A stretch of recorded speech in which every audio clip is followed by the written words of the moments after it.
अगर ये 3 काम कर लिए तो सतगुरु जी कहते हैं कि अंतर में घंटे और शंख की आवाज़ें सुनाई जरूर देंगी। साध संगत जी, सतगुरु जी कहते हैं कि भाई नामदान मिल गया है, अच्छी बात है। अब नामदान तो मिल गया और उस नाम का सिमरन करो, भजन करो, नाम की कमाई करो, समय निकालकर नाम को जपो, क्योंकि नामदान मिल जाने से कोई लाभ नहीं है अगर हमने उस नाम को जपा ही नहीं, उस नाम का सिमरन ही नहीं किया।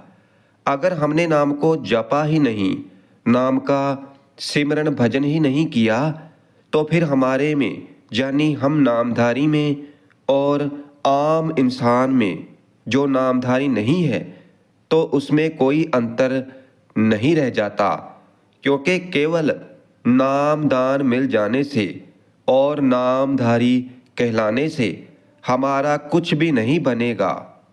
बनेगा तो तब जब हम उस नाम की भक्ति करेंगे, नाम की कमाई करेंगे, और लोग कर भी रहे हैं और पा भी रहे हैं और अपना जीवन संवार लेते हैं।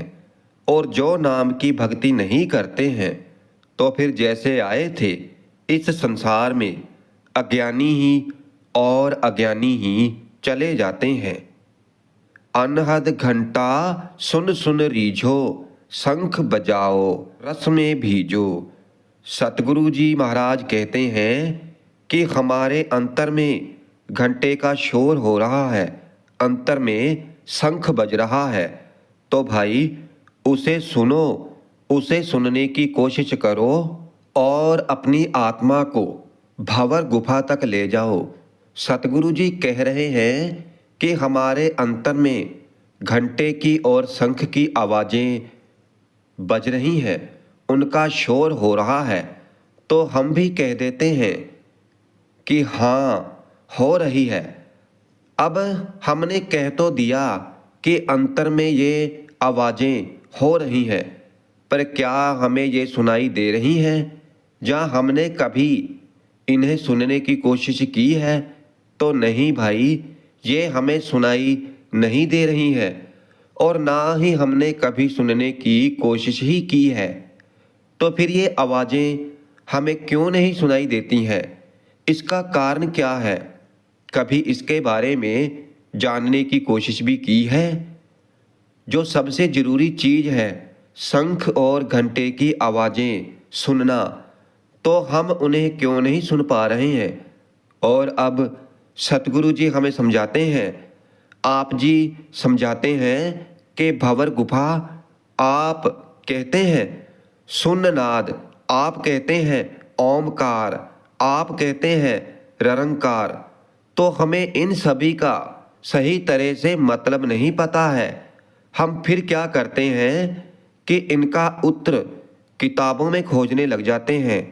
तो भाई इनका उद्देश्य किताबों में नहीं है, इनका उद्देश्य तो हमारे अंतर में है।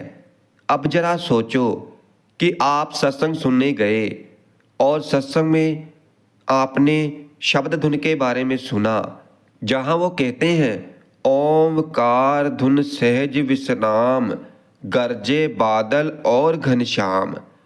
आप जी कहते हैं कि उस परमात्मा की धुन सहज विश्राम, गर्ज बादल और घनश्याम। आप जी कहते हैं कि हमारे अंदर विश्राम की अवस्था आ जाती है और फिर ओमकार की धुन हमें सुनाई देती है। और ये आवाज़ें कैसी हैं? गरजे बादल और घनश्याम। क्योंकि वैसे तो हमने बाहर देखे हैं, धुनों को सुना है, बादलों को गरजते हुए सुना है, बारिश को देखा है, मगर आप जी तो कह रहे हैं कि ये बारिश हमारे अंतर में हो रही है। अब जिसे घंटे की, शंख की और शून्य समाधि की अंतर में सोझी ही नहीं है, तो फिर उन्हें ये ओमकार की धुन कैसे सुनाई देगी? कैसे ये घंटे की आवाज़ सुनाई देगी? कैसे शंख की आवाज़ सुनाई देगी? और कैसे ये बादलों का शोर जो अंतर में हो रहा है तो वो सुनाई देगा, हमें कैसे इनकी अनुभूति होगी। तो आज का सत्संग इसी पर आधारित है। और अगर हमने आज का सत्संग ध्यान से सुन लिया तो ये हमें वो रस देगा। फिर कोई बड़ी बात नहीं है कि ये जो घंटे की आवाज़ें, ये शंख की आवाज़ें तो ये हमें सुनाई ना दे। कोई मुश्किल काम नहीं है इन्हें सुनना। आप इनको बड़ी ही सरलता से, आसानी से सुन पाएंगे। इसलिए जानते हैं कि हमें घंटे और शंख की आवाज़ें क्यों नहीं सुनाई दे रही है। हमारे अंतर में जो अनहद नाद बज रहे हैं तो वो हमें क्यों नहीं सुनाई दे रहे हैं। और जो अंतर में प्रकाश है तो वो हमें क्यों नहीं दिखाई दे रहा है। इसलिए साध संगत जी, जो हमें सतगुरु जी समझा रहे हैं तो वो हमें ध्यान से और अच्छी तरह से सुनने की जरूरत है। स्वामी जी महाराज कहते हैं कि सुनरी सखी तो ये भेद बताऊं, प्रथम स्थान खोल कर गाऊं, सहस्रदल कमल नाम सुनाऊं, ज्योत निरंजन बास लखाऊं। अब स्वामी जी महाराज ने तो इन 2 लाइनों में ही सब कुछ समझा दिया और यही हमारी शुरुआत में ही सब कुछ समझा दिया और यही हमारी शुरुआत है। इसलिए सबसे पहले अपनी आत्मा को सखी समझो, मित्र समझो। सखी कहकर बयान किया है और उसे समझाओ, उसे बताओ कि पहला जो स्थान है तो वो है सहस्रदल कमल। इसका मतलब है कि एक ऐसा कमल जिसकी 1000 पंखुड़ियां हैं और यही सहस्रदल कमल ही रूहानी मंडल का पहला नाम है, जहाँ पहला स्थान है। मतलब कि हम सूक्ष्म रूप से गुरु भक्ति करना चाहते हैं, अपने अंतर में उतरना चाहते हैं, तो सबसे पहले हमें इस पहले रूहानी मंडल पर पहुंचना होगा। यानी सहस्रदल कमल रूहानी मंडल पर हमें पहुंचना होगा। जैसे सतगुरु जी कहते हैं कि सहस्रदल कमल नाम सुनाऊं, तो इस नाम के साथ अपने आप को जोड़ना है। अब अपने आप को जोड़ने का मतलब ये है कि हमारा जो ख्याल है तो वह हर समय इन 9 द्वारों में ही उलझा रहता है और फिर हम तरक्की नहीं कर पाते, क्योंकि हमारा जो ख्याल है वो तो इन 9 द्वारों से ऊपर उठता ही नहीं है, इनमें उलझा रहता है। जब हम नाम की भक्ति करते हैं, नाम का सिमरन करते हैं, तो हमें अपने अंतर में क्या दिखाई देता है। चलो कोई बात नहीं, अभी से करके देख लो कि चौकड़ी लगाकर बैठ जाओ, अपनी आँखों को बंद कर लो और अपने अंदर देखो कि हमें क्या सुनाई दे रहा है और क्या दिखाई दे रहा है। तो हम पाएंगे कि हमें अंदर केवल वही दिखाई दे रहा है जिसमें हम उलझे हुए हैं, जिसके साथ हमने अपने आप को जोड़ रखा है और कुछ भी नहीं। जैसे कि अपना घर परिवार, इच्छाएं, कामनाएं, तृष्णाएं, तो ये सभी कुछ हमें सुनाई भी देगा और दिखाई भी देगा। अब फिर चाहे हम सत्संग भी क्यों ना सुनकर आए हों, आधा घंटा, 2 घंटे, और सत्संग घर भी बैठते हैं तो वो हमें अंदर नहीं दिखाई देगा। सतगुरु ने हमें दर्शन दिए थे तो वो भी हमें दिखाई नहीं देगा। मतलब कि हमें कुछ भी ऐसा परमार्थ का नहीं दिखाई देगा जो कि हमें दिखना चाहिए। और अगर कभी थोड़ा बहुत दिख भी गया तो उस पर हमारी निगाह ठहरती ही नहीं है। और जो संसार है तो इन पर तो हमारी नज़र भी टिक जाएगी और इनका शोर भी सुनाई देगा, और वो भी काफ़ी समय तक ही सुनाई देता रहेगा। चाहे कितना भी समय बैठे रहो तो ये सुनाई देता ही रहेगा। अगर अचानक से सतगुरु का ध्यान आ भी गया तो कुछ समय में ही वो लुप्त हो जाएगा और आगे ये संसार आ जाएगा। तो भाई जरा ध्यान दो, जरा समझो, समझने की कोशिश तो करो कि गुरु साहिब क्या समझा रहे हैं। वो तो केवल इतना ही कह रहे हैं, इतना ही समझा रहे हैं कि अगर परमार्थ के मार्ग पर तरक्की पाना चाहते हो, आगे बढ़ना चाहते हो, तो फिर ये 3 काम कर लो। फिर ही ये शंख की, ये घंटे की और ये नाद की, अनहद नाद की, बादलों की गड़गड़ाहट, बारिश की रिमझिम, तो फिर ये हमें समझ में आएगा। इसलिए अंदर जुनून होना चाहिए, अंदर लगन होनी चाहिए, अंदर प्यास होनी चाहिए।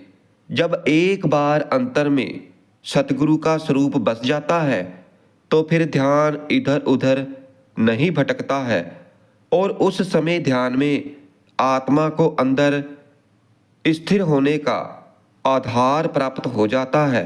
तो वो आधार क्या है? सतगुरु का स्वरूप समझो कि अंतर में आत्मा को सतगुरु के स्वरूप का स्थान मिल जाता है, यानी कि वो मन और आत्मा इन 9 द्वारों के जरिए ऊंची नहीं आती है। इसलिए पहले तो अपने आप को तैयार करो और जो पहला रूहानी मंडल है, सहजदल कमल, ज्योत निरंजन बास लखाऊं, इसका मतलब है कि उस कुल मालिक, उस परमात्मा को लखा रहा हूँ। वो मालिक कहाँ रहता है तो वो बता रहा हूँ, उसका निवास स्थान कहाँ पर है तो वो समझा रहा हूँ। और ये कैसे समझ में आएगा कि उस परमात्मा का स्थान कहाँ है?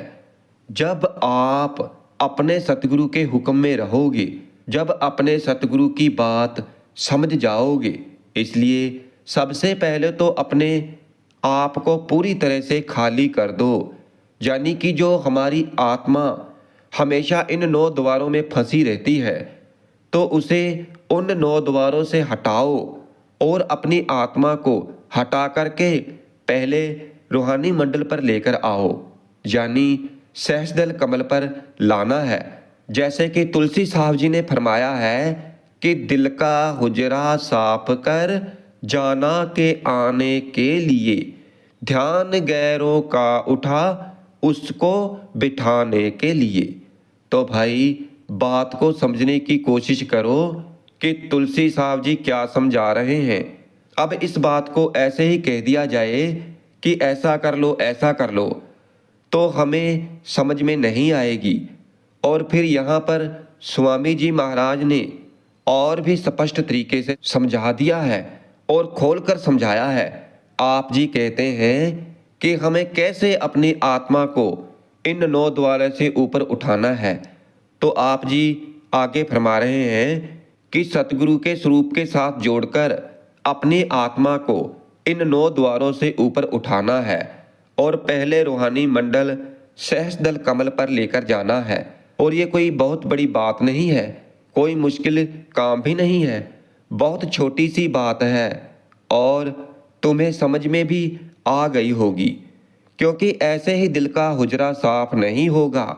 दिल का हुजरा तभी साफ होगा जब हम सतगुरु के साथ अपनी आत्मा को जोड़ेंगे, फिर मन को जोड़ेंगे। जो ये मन इधर उधर भटकता रहता है और इन 9 द्वारों में ही फंसा रहता है, तो इसे 9 द्वारों से निकालकर सतगुरु के स्वरूप के साथ जोड़ना है। और फिर सहस्रदल कमल पर आपकी आत्मा और मन आ जाएगा तो फिर अंदर का जो स्थान है तो वो पूरी तरह से रिक्त हो जाएगा, साफ हो जाएगा, पवित्र हो जाएगा। और फिर स्वामी जी महाराज ने जो आगे समझाया है, ज्योत निरंजन बास लखाऊं, क्योंकि वो ज्योत निरंजन है तो वो कुल मालिक परमात्मा है। और उसका जो वास है तो वो कैसे रहते हैं, कहाँ बैठते हैं, तो फिर वो भेद हमें समझा रहे हैं। और यही बातें समझने वाली हैं जो हम समझा रहे हैं। कि लोग कहते हैं कि हमें काफ़ी समय हो गया है, नाम का सिमरन भजन करते हैं, नाम जपते हैं, तो हमें अंतर में शब्द धुन सुनाई नहीं देती, यानी शंख की आवाज़, घंटे की आवाज़ सुनाई नहीं देती। और अंतर में ये जो प्रकाश हो रहा है तो वो भी हमें दिखाई नहीं देता। और हम कई सालों से भजन बंदगी कर रहा हूँ या कर रही हूँ। और कई लोग तो ऐसा भी कहते हैं कि भाई अब तो अंतिम समय भी आ गया है, मरने की अवस्था आ गई है, बोला भी नहीं जाता, ध्यान लगा रहे हैं और फिर भी नहीं लग रहा है।